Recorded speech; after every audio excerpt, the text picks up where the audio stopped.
The ability to be able to easily add an ASI network to your current machine design can be a huge benefit to any machine builder. Let me show you how easy it can be. As you can see, here's my current controller and HMI panel. This is what we want to add, this ASI network to. So here's the master, an I/O block, a start-stop station, as well as a signal column. So that's the task. The first step is we come over to the actual hardware configuration. Here's the actual controller itself. I have the little filter box checked in the hardware catalog, so that means only the available parts that go in that rack are available to us. I can easily find it. It's the ASI master. Here it is. Give focus to it. Drag and drop it into the project. Now that's done. Let me go to the network view. And as you can see, I do have my current HMI and controller on Profinet, and I also have the ASI master. How about the field devices for the ASI network? Well, from a global library perspective, I have the ability to build up my entire network of all my field devices, including attributes. I can actually go back and save that to the global library, and every single time I have a new project with that exact same type of field device, I pull in the project and you're done. So let's go to the global libraries. Let's go grab the first I/O block, drag and drop it in. If I want to change an attribute, just give focus to it, right click and go to properties. I want to change his address to 19A here. That makes sense, right? So let's go down and find the 19A address. Perfect. Attributes changed. Okay. How about the signal columns? Drag and drop him in. And then last but not least, start-stop station. Okay, so how about networking? Well, all I got to do is mouse over any one of these interfaces, drag it up to the master and let go.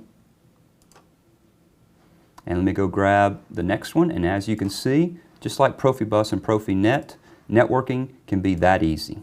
So now I've got my hardware done and my networks. How about code? Well, the first thing I'd like to do is go to the master, the actual controller itself, go down to properties. Let me go down to the system and clock memory bits, and what I want to do is I want to enable the clock memory bits because I want to use this later so I can actually pulse something. Enable it, and let me actually choose a byte here of 649, and as you can see, I have my clock underscore and whatever hertz I want to use for my pulses. I just need to remember that for later for my tags. Well, let's go back to the program blocks. Let's go add new block, organizational block, that's correct. Click OK. Accept the default name, that's no problem. Now I want to do a fill-in circuit here. Let's go grab a normally open contact, normally closed, as well as a coil. And let me go complete the fill-in circuit with another normally open and tie it in. So now my code is done. So just like the hardware configuration I had for my field devices in the global library, I can do the exact same thing for a tag database. I can create it once with the exact data structure I want to use, save that global library, and reuse that, creating engineering efficiencies in your daily work. Well, let's go to libraries, go to simple ASI tags, let's drag and drop it over to PLC tags. Here they are down here in the details view, so now I can start programming. Go drag and drop stop into the code, to the normally closed contact, start to the normally open, and go drag and drop motor 1 to the coil, go click on control and drag it back over, and now I have a completed start-stop fill-in circuit. How about actually doing some enunciation? Well, I want to do is create some new networks.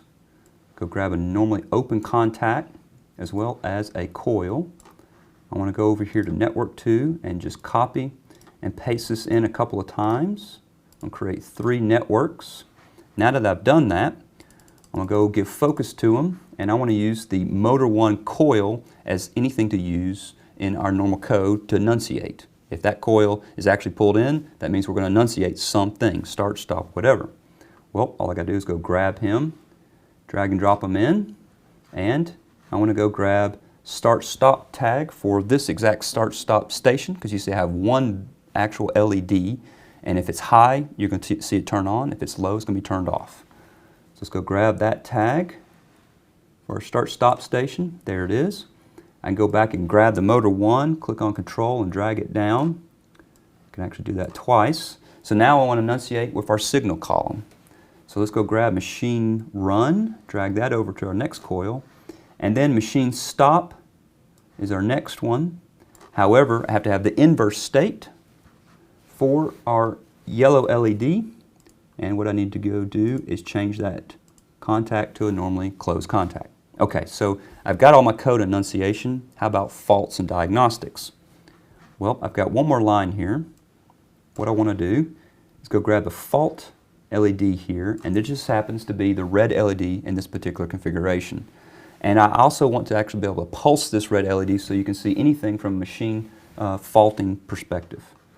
What I want to do is go over here and go back to that clock bit, double click, use Smart Type and just type C. And there's our clock bits. I want to use 1 Hz. That's exactly correct. However, I have to use some kind of diagnostic block in order to get this to function properly.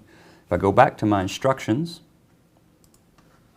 let's go down to diagnostics. Let's go grab the LED, drag it in front of our pulse. And what I want to use is the actual controller itself to actually generate this fault. So on the input side, just type in, with Smart Type, just type in S. There's the S7-1200. Click Enter. And then the LED itself, I want to use the error LED. So let's use number 2. And the retained value is going to be error underscore CPU. And then I want to go back and define that tag. I want to make it an integer. Click Define. However, now I need to compare this against what's the normal and faulted state. So what I want to do is go over here and grab a compare. Drag that in front of this pulse. Grab this retained value, drag and drop it up. And last but not least, I need to figure out exactly what the states are of this LED. If I go down to LED block, just hover over it, go to Read Status, open up the Help menu. So the 1 equals permanent switched off. That's exactly what I was hoping it would be. Go give focus to it and copy that. Let's go back to our tags here. Double click on them. Go find the user constants. Name this exactly what we just had, so paste it in. 1 equals permanent switched off. Just move over. We want to use this as an integer. That's what it needs to be. Use Smart Type, just type I, click Enter, and 1 was the state. All I need to do now is actually split screen that and go find the compare value in our code. There it is. Give focus to this user constant, drag and drop it in. Now our code is complete. Just give focus to the main CPU and click the download arrow button. So now it's going to compile the fact that we have this new hardware configuration, including the Aussie network and all the field devices, as well as all the new code and the diagnostics that we just created for this particular system. The load button is now available for us to hit. Now it's going to load everything we just compiled and created for this Aussie network into the actual CPU itself. Once it's finished loading, we should see some green LEDs. I can click Finished. As you can see now, the entire system's up, fully functional. All I got to do now is go here and see I can hit the Start-Stop station. Everything runs the way it's supposed to. And in fact, I can go over and fault out the Aussie network. And this is the actual input for our Start-Stop station. It should fault. So the fault logic is working the way it should be. And the beautiful thing about this HMI is I went to Service Support and downloaded faceplates and function blocks for additional Aussie diagnostics. And this is completely free of charge.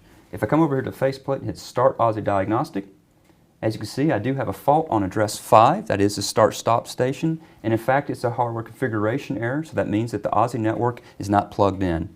I was able to do this entire hardware configuration and all the programming in just a matter of minutes. Now that's engineering efficiency.